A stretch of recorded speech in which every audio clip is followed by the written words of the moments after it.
But they were serving drinks. The passenger in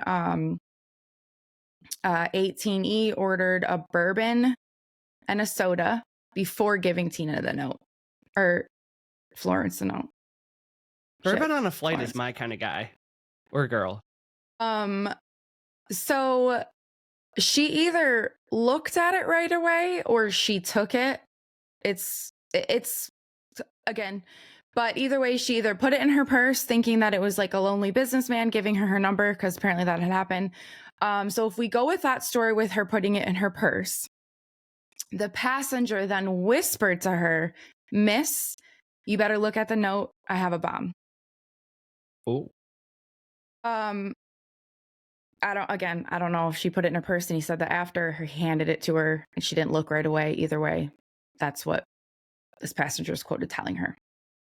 So I feel like, okay, it kind of, I don't want to give the criminal any credence here, but I would be so, like, if he planned this whole thing out and was like, I'm going to give her the note, and then he still has to say it audibly, like, defeating the purpose of the note. Well, I think it's because she didn't actually already falling apart. Well, I think that she didn't look at it right away.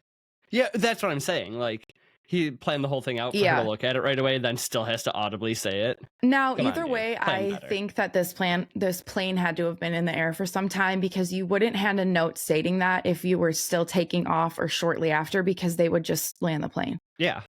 Yeah, no, like the flight attendants can't even get up until... Right. All right. So at this part in the flight, though, the ladies were supposed to be buckling into their jump seats. But Florence stood up and she sat next to the passenger in 18E. So Tina recounts in a Rolling Stone article, this is her quote, "This was not the normal procedure because at this point we're almost lifting off the runway." See, this is why it's like it's very wishy-washy, because you know what, Tina says different things than Florence says, so it's hard to determine. If you're in first class, though, you also get service on the ground still. He's all the way in the last row. He's 18E. It's the last, like the last row. I know. I'm telling you, it was hard for me to actually pinpoint what was going to be correct. It was the 70s. Maybe everybody got this drinks is also before they took very off. So, and I just put in here. So this is where I say much of the little details are different because of different accounts, Tina, Florence, whatever.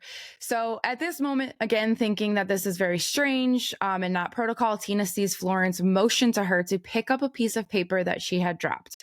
So apparently Florence dropped this piece of paper on the ground and was kind of motioning to Tina, like, get your ass over here and look at it. Gotcha. So she reaches for this note, and the note read, "Miss, I have a bomb here and I would like you to sit by me."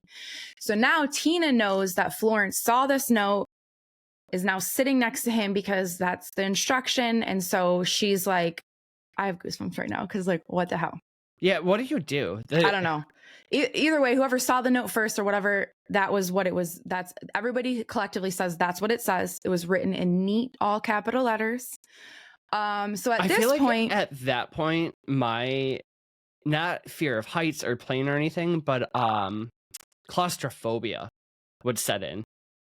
Yeah, probably. I don't know what would happen to me, to be honest. I think I might get an adrenaline kick and be like, I don't know. I really don't. Yeah.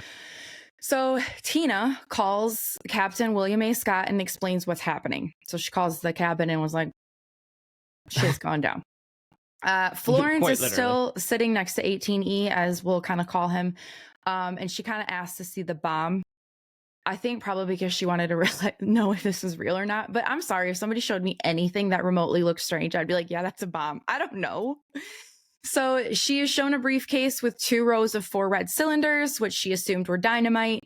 Attached to the cylinders were a wire and a large cylindrical battery. Thank you. There you go. Which also resembled a bomb. So she has no idea what the fuck this shit is. She's like, bomb, dynamite. I don't know, but this looks crazy. All right. So then she proceeds to write out his demands. So he requests $200,000 in a knapsack by 5 p.m. He wants 2 front parachutes, 2 back parachutes, and he wants the money in negotiable American currency. All right. So with him requesting 2 sets of parachutes, it was implied that he is planning to take a hostage. Oh, yeah. Now, if I were fucking Tina writing all this shit out, I'm just going to assume No, I'm sorry, Florence. If I'm Florence writing all this shit out, I would assume that I'm going to be this hostage. Yeah, that second parachute's for you, girl.